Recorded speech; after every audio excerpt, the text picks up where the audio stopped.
Everyone. आज हम coding decoding chapter के ही कुछ और क्वेश्चन सॉल्व करेंगे। इससे पहले 3 पार्ट में करवा चुकी हूँ। अगर आपने नहीं देखा है तो डिस्क्रिप्शन में मैं उसकी लिंक दे दूंगी, आप उससे देख लीजिएगा। पहला क्वेश्चन है 526 को किसी कूट भाषा में स्काई इज ब्लू लिखा जाता है, 24 को ब्लू कलर, 436 को कलर इज फन। तो फन के लिए कौन सी संख्या यूज हुई है? तो देखिए पहला है स्काई इज ब्लू। अब ब्लू और ब्लू, इसमें ब्लू सेम है, 2 वर्ड सेम है, तो इनके लिए कौन सा ऐसा नंबर है जो ऊपर नीचे सेम है? तो देखिए 526 और 24 में 2 सेम है, तो इसका मीन्स कि 2 का यूज हुआ है ब्लू के लिए।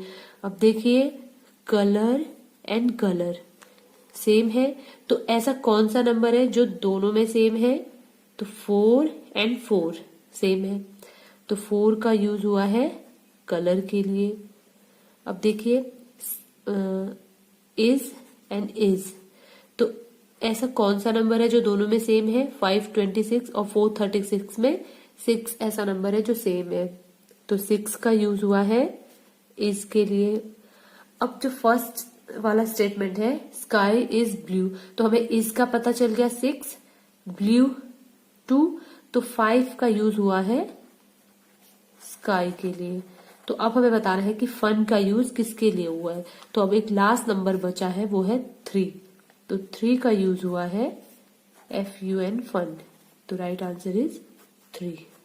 अगला क्वेश्चन है 253 का मीन है बुक्स आर ओल्ड, 546 का है मैन इज ओल्ड एंड 378 का है बाय गुड बुक्स। अब देखिए इसमें ओल्ड और ओल्ड, तो जो ऐसा कौन सा नंबर है जो दोनों में सेम है? 253 और 546 में 5 सेम है, तो इसका मीन्स कि 5 का यूज हुआ है OLD ओल्ड के लिए। अब देखिए बुक्स एंड बुक्स सेम है, ऐसा कौन सा नंबर है जो दोनों में यूज हुआ है? 253 378, तो देखिए 3, तो 3 है बुक्स के लिए। तो देखिए अब पहले वाले स्टेटमेंट में 2 चीजें हमें मिल चुकी हैं और 2 नंबर भी हमने यूज कर लिया 5 एंड 3, तो इसका मीन कि R के लिए यूज हुआ होगा 2, तो इसका आंसर है 2, राइट आंसर इज 2। अगला क्वेश्चन है यदि कागज को लकड़ी कहा जाए, लकड़ी को तिनका कहा जाए, तिनका को घास कहा जाए, घास को रबड़ कहा जाए, रबड़ को कपड़ा कहा जाए, तो फर्नीचर किसका बना है? तो देखिए हमें पूरा स्टेटमेंट पढ़ने की फिर से जरूरत नहीं है, सिर्फ हमें ये सोचना है कि फर्नीचर किसका बना होता है। फर्नीचर बना होता है लकड़ी का, तो इस स्टेटमेंट में लकड़ी को क्या कहा गया है? तो लकड़ी को कहा गया है तिनका, तो हमारा आंसर हो जाएगा फर्नीचर तिनके का बना है, तो आंसर इज तिनका। बस हमें पूरा इतना पढ़ने की जरूरत नहीं है इसको। अगला क्वेश्चन भी सेम इसी तरह का है और इस टाइप के क्वेश्चन DLED में आते हैं। यदि पानी को नीला कहा जाए, नीला को लाल कहा जाए, लाल को उजला, उजला को आकाश, आकाश को वर्षा, वर्षा को हरा, हरा को हवा कहा जाए, तो दूध का रंग क्या है? तो देखिए फिर से इतना स्टेटमेंट पढ़ने की जरूरत नहीं है, सिर्फ हमें बताना है कि दूध का कलर क्या होता है। तो हमें पता है दूध का रंग होता है उजला, दूध का होता है उजला, बट इसमें उजला को क्या कहा गया है?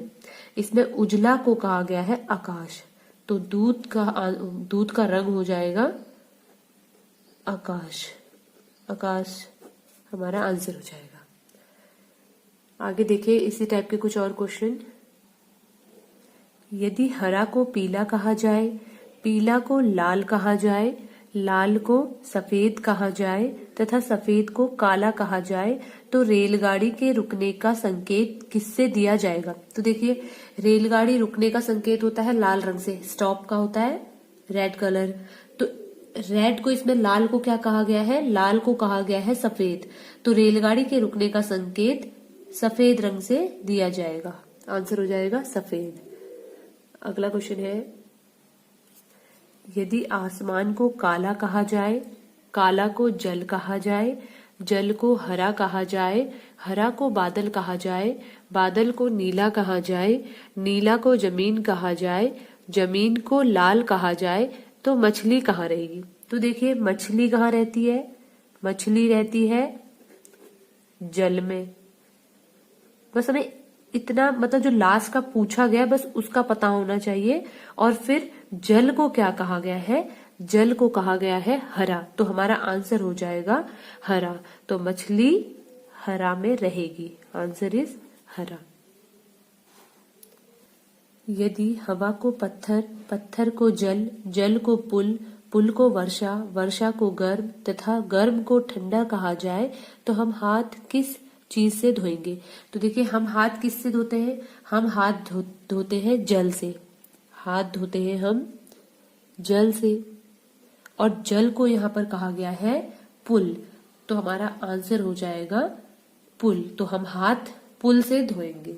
इस तरह के क्वेश्चन डीएलएड में आते हैं। अगला क्वेश्चन है, यदि राम का भार 32 किलोग्राम है तथा श्याम का भार 66 किलोग्राम है, तो श्वेता का भार क्या होगा? तो देखिए राम का वेट है 32। पहले हम इसका निकालते हैं कि इसका 32 केजी कैसे है। तो देखिए आर का स्थानीय मान क्या होता है? मैंने बताया था कि ABCD को कुछ नंबरिंग दी गई है उसके अकॉर्डिंग। तो अगर हमें ABCD ऐसे पूरे सबके याद नहीं है तो एक ट्रिक बताई थी, इजोटी। तो E5, J10, O15, T20 and Y25। तो देखिए अब R किसके आसपास आता है? R आता है O के पास। तो देखिए O का 15 है, तो 15, 16, 17, 18, तो मीन्स कि R की वैल्यू हो जाएगी 18। फिर A होता है 1। अब देखिए M किसके बाद आता है? J के आसपास आता है। या तो आप O से पीछे देखिए M, तो ये 15 था, तो इसका मीन्स कि ये 14 और ये 13 हो जाएगा। या फिर आप J के बाद देखिए JKLM, तो J हमारा 10 है, 11, 12, 13, तो M हो जाएगा 13। अब देखिए इनको ऐड करके इसको 32 किलोग्राम बनाया गया है। तो इसी तरह से श्याम का भी बनाया गया है। तो देखिए SHYAM, तो देखिए अब S की वैल्यू क्या होगी? तो PQRS, तो देखिए O की है 15, 16, 17, 18, 19, तो S हो गया हमारा 19 प्लस H। अब देखिए H E के बाद आएगा, EFGH 3 नंबर बाद, तो 5 में 3 ऐड किया 8। Y का हमें पता है इजोटी से 25, A का 1 एंड M का हमने अभी निकाला था 13। तो इन सबको ऐड करेंगे, तो इन सबको ऐड करके आता है, इनको बनेगा 66 किलोग्राम। तो अब देखिए इसी तरह हमें श्वेता का भी निकालना है। SWETA। अब देखिए बार बार हमें करने की जरूरत नहीं है। S का हमें मिल गया था 19। देखिए W की वैल्यू निकालने के 2 तरीके हैं, या तो आप STUVW इस तरह इसको ऐड करके बना सकते हैं। देखिए T का 20 होता है इजोटी के अकॉर्डिंग, तो 21, 22 एंड 23, तो W का 23 आ गया। या हम कर सकते हैं Y से पहले X से पहले W, तो 25 होता है Y का, तो 2 नंबर इसमें माइनस करें तो 23, इस तरह से। वरना आप ऐसा कर सकते हैं कि इंग्लिश अल्फाबेट को A to Z लिख के उसकी नंबरिंग लिख लीजिए, उससे आपको आसानी पड़ती है। तो उससे अगर इजोटी के अकॉर्डिंग आपको करना है तो इससे कर लीजिए।